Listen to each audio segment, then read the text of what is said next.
concrete walls, these city lights. What I'm about to say, it won't make no sense, but I gotta get it off my chest. There's so much more than where you're from. It's in the fabric of your soul. I just wanna go home, where everybody knows me home, and I make all my memories home. I just wanna go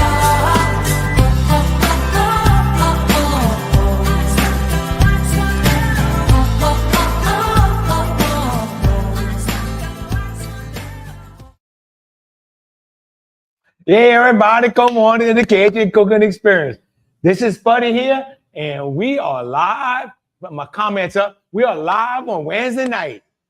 So tonight, I am doing something special for a friend of mine. She helped me at the Cajun Cooking Experience. Happened to be sort of a cousin of mine, Rachel Terry. And what it is that she ate some of my roux peas. She was okay with peas until she tasted the roux peas, especially with the sausage in it. And man, she was on fire with that. She can't. When you cook this on your live show, I want to make sure to tell me so I can watch and learn how to make this. And tonight, we're cooking it for Rachel. What you say, Lucy? So this is a real easy dish to fix, but if you like green peas, especially if you don't like green peas, if you do this, I promise you, it's a whole different flavor, and it's going to turn you on. I call it peas on steroids because, you know, we used to get peas where they dump them out the can, maybe put a little butter, and it was peas. Kind of boring. But this right here is actually going to give you some flavor. Many ways to serve it. You can serve it as a side dish, or you can serve it over rice. It makes it really good if you want to cook it as a meal. You can serve it over rice and have it as a meal. Or it makes a great side with anything, especially like beans, jambalaya, anything like that. Makes it really any kind of stews or gravy, that is going to make a good side. So the first thing we're going to do, and there's many ways that you can do it. We can actually start off making a roux. I'm going to do it a little bit different. But if I wanted to, I also can have some roux on the side. Y'all been seeing me with this the last few shows. I've been having this for a couple months now. As long as you don't put vegetables in it, this roux is good. So we're going to go ahead and throw in and kick this fire up. All right. We're going to put our onions in and get us started. Now, really, making this dish, you can you can just use the onions and sausage and nothing else if you want it. I like to bring all my vegetables in, but if you just wanted to use onions and sausage, you could do that and it would be fine. We want to sweat these onions pretty good. We want to bring them down. And also while I'm cooking, hey, Mildred, I'm going to bring up my smoked sausage. The Spun Man, world famous, can't beat it no matter what you do, smoked sausage. And what the smoked sausage is going to do, it's not only going to get that good smoked flavor in these peas, but it's also going to release some of these fats to help make your gravy. Now, depending on what smoked sausage you use some really trashy stuff, you're going to get more fat than you need in here. You may have to skim some out. Since I'm using mine, I know I'm not going to have too much. And cooking these onions down with the smoked sausage is going to help me. It's going to help cook these onions to help cook it a little quicker because I'm adding those oils in there. Man, it's starting to smell good already. And what I'm going to do, I'm going to throw like my celery in. Things that are crunchy, I'm going to go ahead and put them in. Now, peas itself, you go back in time, peas have a long history. What's up, Lance? I've been waiting for this. You got it, brother. Peas go way back in history. It's actually considered one of the founder crops, and that's along with wheat and barley. So it goes back as far back as 7,000 or 8,000 BC. That's a long time ago. They have where they found in ancient caves proof that peas were there. You think about it, not green peas, but the original peas They could store these. You read about biblical times when they were storing food for the famine. Stuff like peas coming overseas, European settlers coming over. They can have these peas on there and bring over to the newfound land and actually plant them here, but also survive on those peas. There's a crop that's been around a long, long, long time. You just want to keep cooking this down. Now, I always like frying down sausage. I want to do it, whatever meat I'm going to use, always love frying that down. Even no matter if I'm making gumbo, I'm making a stew or whatever, I like frying it down. Sometimes I'll just have the meat in there. I'll fry it down, take it out, and then bring it back into the stew or gravy or gumbo, whatever later. It gives a whole different flavor. To me, it's better. You don't have to do it, but you don't know what you're missing without frying this stuff down. The whole flavor changes. And when people come in my kitchen and they cook, doing the Cajun Cooking Experience, I'll let them taste it. I'll give them a little sausage to taste. I'll give them a little andouille to taste. Man, it's good. It's good. Then I'll fry it down for them. Oh, man, that'll light them up. So they're thinking that peas would have originated probably somewhere around the Middle East, and then eventually spread into Europe and Asia as early agriculture was developed. But definitely peas are one of the oldest vegetables that are known. And the archaeologists definitely have found them in old tombs, have found evidence of those peas. And you take peas and when you dry them, they're going to last indefinitely. Peas will just last for a long, long time. That's why they came overseas with them. Not these. You had the field peas, which are dry, but then you have the garden peas. That's these. And you can take these and eat them raw. You try with the other peas, you might break a tooth because they're going to be hard and they're going to be dry.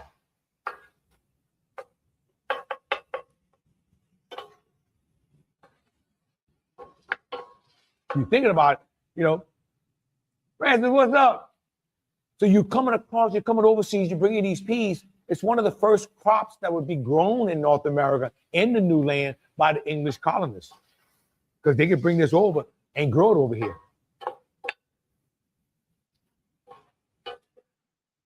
All right. Man, this is starting to smell good. And I'm going to go ahead and drop down in the pot. And you can see the sausage and the onions cooking down really well. And I'm going to start making that little gravy in here. Now, I could have skipped all this and just went ahead and put some oil and flour and made me a little roux. That is another way to do it. So if you want to do it that way, but you don't need a lot of roux. Probably a couple tablespoons, 3 tablespoons of flour, 3 tablespoons of oil, where you go ahead and just cook that, make you a little small roux. Because all you're using the roux for is to thicken the gravy that you're going to have with these peas. It's a thickener. And you're not making you can make it as dark as you want. I make mine like a blonde roux, so you don't need as much roux. Remember, the lighter the roux, the better it's going to thicken your gravy. You need less roux. You make a real dark roux, it'll give you a little heartier flavor in here, a little nuttier flavor, but you're going to need more roux in your peas. Oh, man. And this is the pot when I'm always burning the towels up.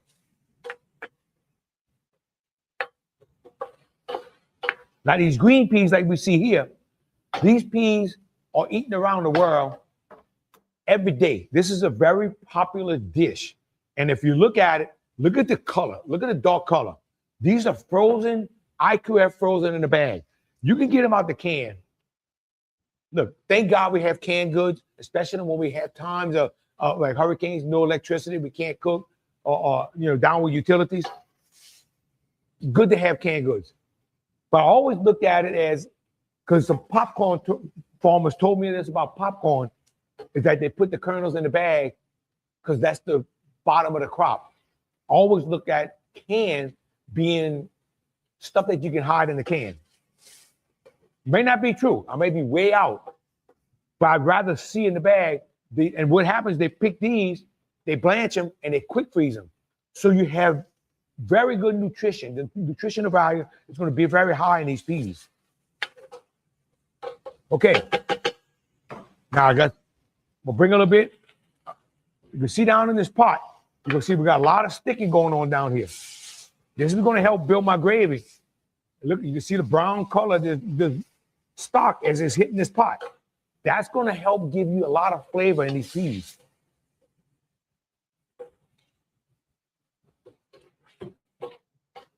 Oh, yeah. You bring up all that gravy at the bottom of this pot, you start bringing it up. Now, once I cook this moisture out, what I'm going to do, I'm going to go ahead and bring some flour in here. So instead of making a roux ahead, I'm going to put that flour in here and build me a roux in with this onions and sausage in here. You keep frying this down right here, you can make a sandwich just with this. You wouldn't need anything else. Get them onions nice golden brown, get all the sugars out these onions. Man, you'd be on. So green peas around the 16th century, they were actually a delicacy. People, especially affluent people, they were cherishing these things. And these garden peas were actually developed much later than the field peas or the regular field peas. And in the 17th century, they became so popular, they were described as fashion and a madness around Europe, but only for the elite. The peasants, they ate the field peas. They couldn't have these peas like this. Okay, now I'm going to bring that flour in. And this is going to start building my roux. I find this is an easy way to do it. I'm going to go down in the pot and let you see what happens as I cook this flour in. And you just start cooking this flour in here. Remember, I've already got oil in here. So you've got oil in here, and now you've got flour. So you're going to make this roux. And you let this flour cook in there. Let it stick a little bit to the bottom of this pot. Don't burn it. Just let it stick a little bit. Oh, yeah.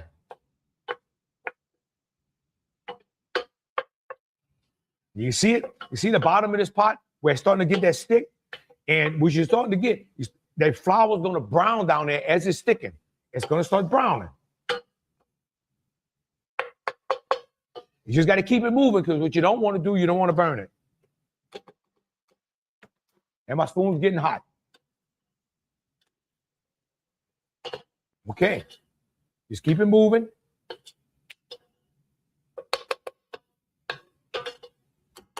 Now, while I'm stirring it, I'm going to go ahead and bring my bell peppers in.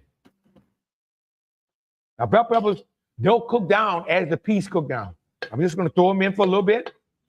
And I'm getting ready to bring the stock in. This is a very easy dish to cook, but man, does it have some flavor. All right, now, look at the bottom of this pot. We've got a lot of flavor down at the bottom of this pot. Now I'm going to start bringing my water in, my stock. What's up, Hollywood? And make you a good chicken stock with this. You won't go wrong on making you a good chicken stock. Now let's bring the camera back up. And you're going to see this gravy starting to thicken up now. As we get it boiling, this gravy is going to start thickening. And once you get it back to boiling, then you can start bringing the peas in. Oh, yeah. Now we're starting to get a little paste in here. That is going to be, this is where our gravy's been. You see that little brown color to it? Now at the end of it, if I think my gravy's not thick enough, or I think my gravy doesn't have enough flavor, I can always bring me a little bit of roux at the end and let it cook a little while in there. How long does it take? Once you get these peas cooking, what I normally do, if I'm cooking this for a job, once I get them boiling real good, I'll put extra water in it because I want it to reduce. Put it about a medium fire and just let it cook. It's going to take about at least a half hour for these peas to get tender. Half hour to 45 minutes once you get them boiling. So they have a little bit of toughness to them, but the more you cook them, the better they're going to be. Oh, man. Go down the pot and look at this gravy. See it? See how we made us a good gravy now? And this is the secret to the PETIT POIS with the roux. Now, when I tell people, what are you cooking? PETIT POIS with the roux. They look at you like a deer in the headlights. What the hell is that? PETIT POIS is just small peas. We're doing it with the roux. The sausage came in later, and I was taught that by somebody. They said, man, put sausage in there. You're going to change the whole flavor. I'm going to tell you, you can make it with the roux, but if you put your little bit of smoked sausage or a little bit on andouille in here, flavor goes up 10 notches. Oh, Lord. Now, while it's cooking here, I'm going to season it a little bit before I bring my peas in. Okay, a little bit of salt and a little pepper. A little pepper. Okay, all I'm going to do here is I'm going to season my gravy up a little bit before I bring my peas in. I'm going to let this little gravy cook. And not only am I letting it cook, I'm pulling everything off the bottom of this pot. All that gravy that's sticking at the bottom of this pot, I'm going to bring it up with this gravy. Because what you want to do, all that's flavor. If you leave it stuck to the bottom of the pot, you go to wash the pot, and you have stuff stuck down there, you left a lot of flavor. And you want that flavor in your peas, not left in the pot. What's up, rolling? All right. We got our fire up high, so we're rolling. Now, old King Louis XIV, he was actually obsessed with this. And what they use, this is what I can gather. It sounds like what he was doing is just eating them. But he was eating so many. Cooking some roux peas tonight, rolling, or PETIT POIS with the roux, brother. But he would eat so many that it would actually tie up his gastro system. Probably nobody wanted to be in the room with him. Because if you eat too many, it will really mess you up. But also, if you eat too many, it'll actually hurt your body absorbing nutrition. So the key to these are actually moderation. But if you sit here and just pick on them like this, these peas are good just like they are. I know because I've been picking on these damn things. I'll bring my garlic in. Again, garlic, optional. Only if you want to. And I'm going to bring my shallot tops in. The shallot bottoms are already in the onions. A lot of these greens you don't have to bring in if you don't want. I like them greens in my greens. By the time old King Louis, he was over there eating, and all his royalty was eating, the lower class, they were eating just the regular peas. But they were out there, the ones that were shucking those peas, these green peas, to feed the king and anybody else who was affluent at the time. There was an obsession with this stuff. Okay. And do yourself a favor. Definitely get you some frozen peas. Don't use the ones out the can if you really want a good batch. With me, that's my homemade smoked sausage rolling. And if you want to put on andouille in here or some tasso, it would definitely work in here. Anything with some good smoke flavor. I like to use the sausage, gives me a little bit more fat content to go in this gravy. So if you want to make it a little healthier, put you some andouille or tasso in. Now we want to do is get this thing to a boil.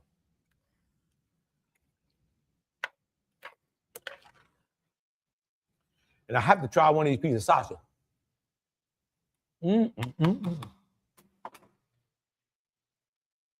Oh, hell yeah. Oh, hell yeah. So now, and do yourself a favor also. If you're going to buy the frozen peas, take them out the day before. Put them in the icebox and let them defrost, or put them out 2 days before. I decided to take them out this morning. Some of the peas were still frozen this evening. That means the peas still have a little coolness to them. So it's going to take a little time to get the fire up. Now, how you know they're going to be ready? You're going to know because they're going to change color. That's the first thing. Second thing is just by taste. But the main thing you want to do is let this gravy boil this so this gravy will thicken up. Then once it starts getting too thick, you bring a little bit more stock in. You build it up, you reduce it, you build it up. It's going to give you a whole different flavor than if you just throw it in there, cook it a little bit, and finish. You have to work it.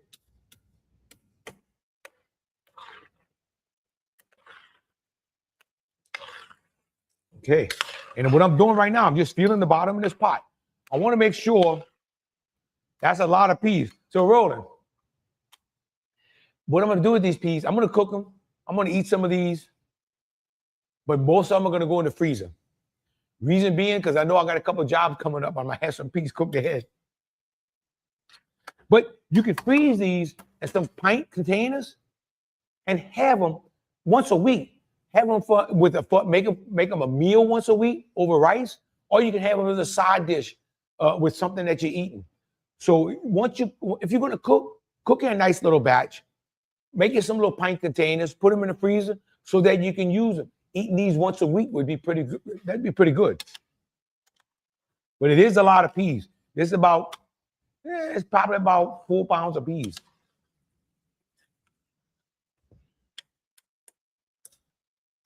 You know how we do. We always cook more than we need.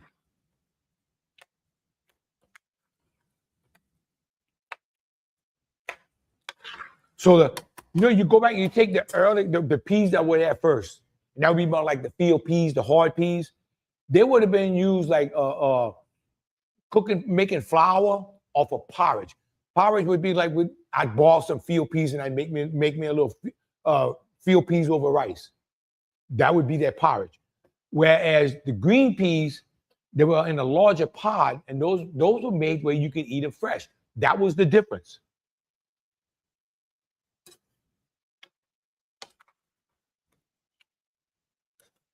And there's documentation that the ancient Romans, they actually had these in the Middle Ages. It was a really huge part of them getting their protein, getting enough protein at that time. This was a good plant protein. This is high protein, a high plant protein. And especially during famines, peas were real good, any kind of peas, because you had that good protein, high fiber that you could survive on. So the more of these you can stash away, the better. Oh, Dino, thank you, brother. Okay, we want to get this back up to a boil.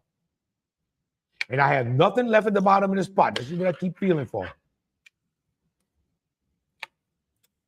Because, man, I want all that flavor from the bottom of this pot. Now, do yourself when you're cooking this. Do yourself a favor. You can use a black iron pot, or you can use a stainless steel pot. Don't cook this in an aluminum pot. I'm not big on cooking in aluminum pots at all.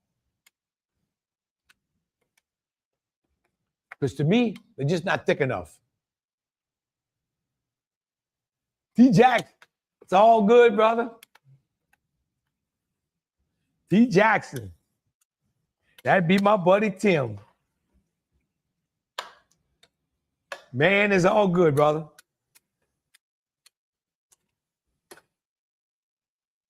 Okay, we're just about coming back to a boil. What I want to do now, all I'm doing now is get me a little taste of the gravy. Believe me, this gravy has a long ways to go. Oh, hell yeah. We're going to have some flavor coming in this gravy. It's got flavor already.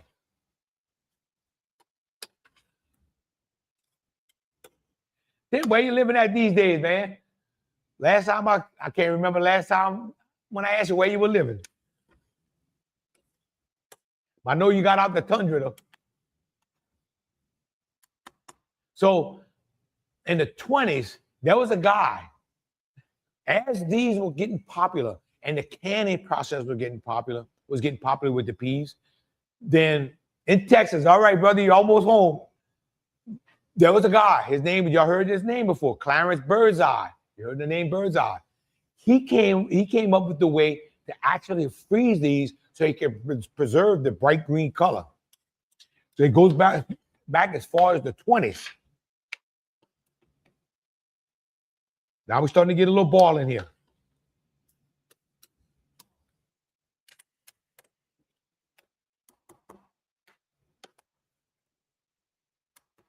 Now I remember, going to school and it made you not leave. And now I've heard it's gotten better. But going to school and eating peas and basically dump them out the can, throw a little butter, heat them up, and put them on your plate. They really weren't good, especially when you're a little kid. But when Mama would make them and put that roux in them, that was a whole different flavor. And I think that was the problem. You were eating peas at home that maybe had a roux in them, but you were going to school and without a roux, you just didn't like them because they didn't taste like Mama's. And I can't imagine actually eating these peas without a roux in them.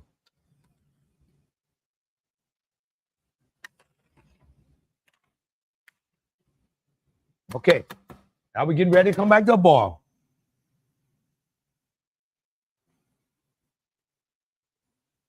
Make sure my fire is high as it can be. Ivory, whenever I see green peas, I got to remember that song I wrote for you when you did the peas and dirty rice. I remember, brother. One day I'm going to let you come out here live and sing it.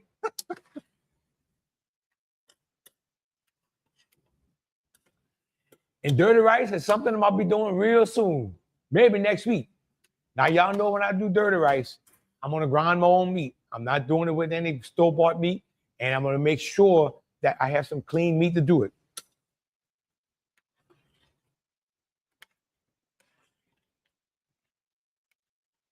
Like I said earlier, this is one of the things, you always say, it's good for me, so I'm going to eat it every day. Not advisable. You eat too much of this, man, you're going to suffer. You're going to have gastro problems, and possibly nobody will be able to stay in the room with you. It's going to get that bad. And cramping like you wouldn't believe. So the key to it is moderation. So exactly how nutritious are these peas? Well, just 3.5 ounces. Probably 3.5 ounces is going to be something like this. It's not going to be a lot, but you only have like 67 calories. You only have 12.5 grams of carbs, so it's not a lot. But you got 4.4 grams of fiber. That's a lot. And you've got some good protein in here.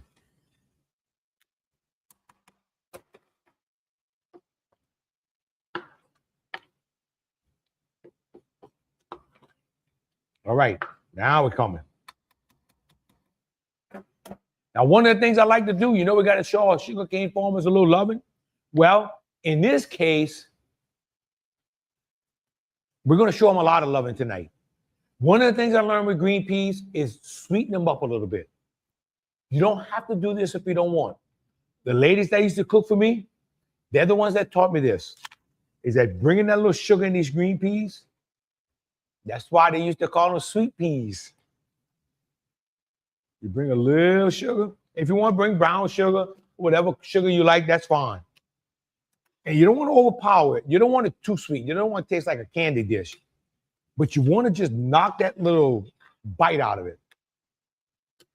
And man, that little hit of sugar is going to make a big difference in the flavor of these peas. Now, of course, we're going to hit it with a little hot sauce. Now, one of the things they claim, these peas also promote heart health because they're high in fiber and high in potassium.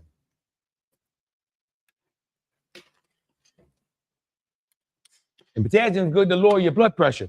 So if you got high blood pressure, this would be a good meal.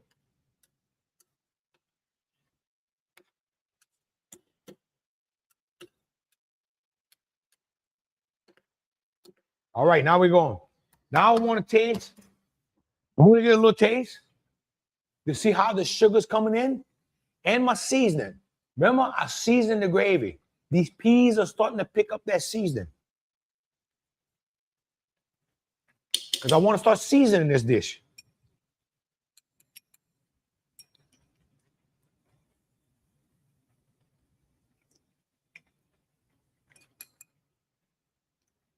Ooh.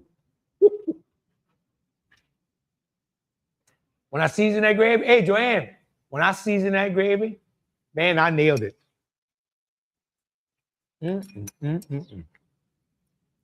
No. This thing is kicking. I'm not even finished yet. Woo, woo. All right. Of course, you know, it's never too early for French bread. Yes. Mark. What's up, Mark? Oh, yeah, you got to have that sweetness in the peas. Hello, Dorothy.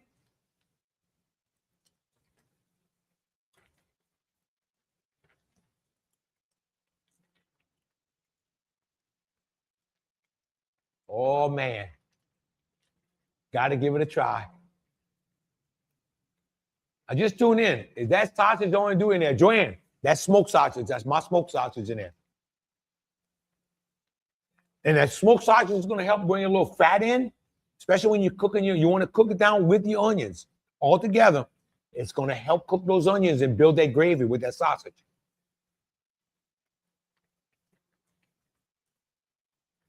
Oh, Lord. And if you want to use andouille, Joanne, that is not a problem. You can have andouille or you can have tasso. You want to, or use all three of them. It's fine. It's going to be great. Now, what I did when I made my stock, I felt like some turkey necks this week. So I took a little bag of turkey necks, some that I cut, smoked turkey necks. I made my stock with the smoked turkey necks. But what I did, I put the turkey necks out because I'm going to eat that on the side. Now, you see, we've got a good little boil going here.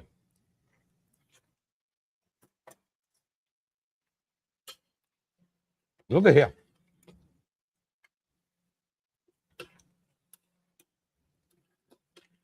Now, if I was back in my kitchen cooking, I would cover this pot right now, lower the fire a little bit, and just let it cook. In about every 10 minutes, open the lid, check it. And then eventually what I do after about 20 minutes, I would keep the lid off and let it start reducing. Let this stock start reducing and bring a little bit more stock in. This is going to be, when it reduces, you're going to make a thicker gravy. Bring some stock in. I'm going to tell you, if you're going to carry these peas over to the next day, make them a little wet. Because remember, that gravy is going to thicken up overnight. And it's going to get better. But if you don't, if you cook them too dry, what's going to happen the next day, it's going to be thick. It's going to be, they're just not going to warm up good. So if you're going to keep up to the next day, the consistency I have right here, this is how I would have my gravy. So that when I warm them up tomorrow, to me, it's always better to cook these the day before and just rewarm them. Because their flavor will really set into these peas. But either way, man, it's going to work. This is why I always like to cook a little extra, put me some in the freezer and all, because I know they're going to get better. I would keep eating it. I will keep eating that. What we do. Tim said he's going to keep eating them. That's going to reduce them damn peas. I agree with you, brother.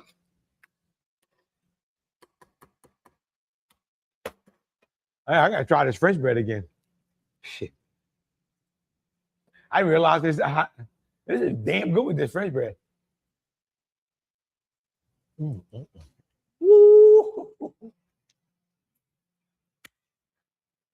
So the way I would serve myself tonight, of course, I could have made some rice. I could serve this over rice.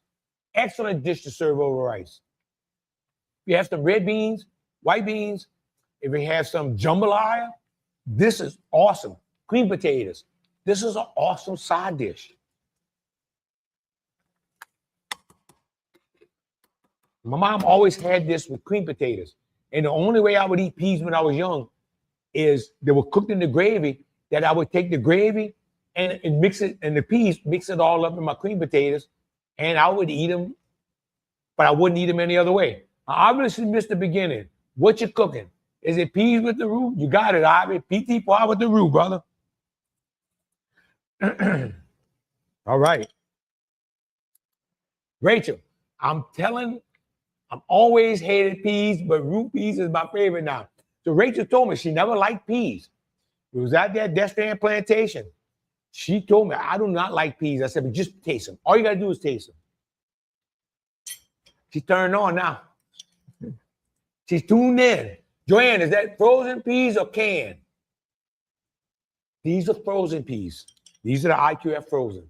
This is why they're so green. This is what gives them that color. If you put them side by side, it's not even a comparison. It's like watching black and white TV and color TV. It's that much of a difference. And my roux peas anyway. Rachel, the dish you're gonna make gonna taste this good. Now you might have to come get some of that Spud Man sausage. Of course, my sister can get you some. Yeah. Holy cow. Wow. This was easy. This is the simplest dish you're ever going to cook. The roux came out perfect. This is a half cup measurement. I've still got this much. So I probably used a quarter cup of flour.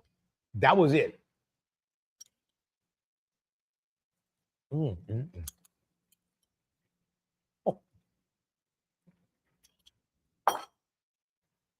Tim, you're right. That's the way to reduce it. All right. So there's your roux peas. Rachel, I hope you're cooking some real soon. Please let me know how it comes out. And if you're not cooking peas with the roux, to me, you're not cooking peas. Do yourself a favor. Add a little sausage in here. And you can put those turkey necks I bought. You can actually put that in here. Cody, Lance and Rachel got their eyes and fashion tonight. Start over. Cody, I'm going to start over just for you, brother.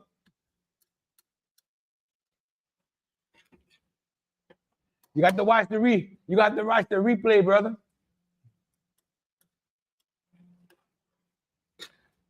All right, that's it, guys. So this is basically your roux peas. I'm gonna let them cook a little longer after I get off the show, probably another 10, 15 minutes, about another 10 minutes. I'm gonna let them cook. But these peas are real tender, so they're actually almost done. Put them in the box tonight. I'll have them tomorrow. Hell, I'll have these for breakfast tomorrow. I got some butter beans I cooked last week. Great side dish with some butter beans. I've got one little hit left of my butter beans. This is what I'm going to eat with it tomorrow. So y'all, thank y'all for watching tonight. It's been a quick show. Next week, not really sure what I'm doing tonight. Next week, I'm thinking about a chicken fricassee or I'm thinking about some dirty rice. One of those I'm going to do. They're both really good dishes. But until then, y'all take care. Thank y'all for tuning in. God bless y'all. Love y'all and see y'all next week. I don't cry when it rains no more, or I get dirt on my shoes. I don't mind climbing 8 more floors, 'cause these stairs are all heading to you. I don't wait for tomorrow's sunshine when I feel it today. But when it's cold in the dead of winter, remember that snow melts away. One more cold drink, one more roll, one more dance before the doors get closed. Please remember, enjoy the show. Let's get happy before we get old. We don't need plans or a fancy agenda. Well, let's just see where it goes. We got no care for the way people stare at the dust in the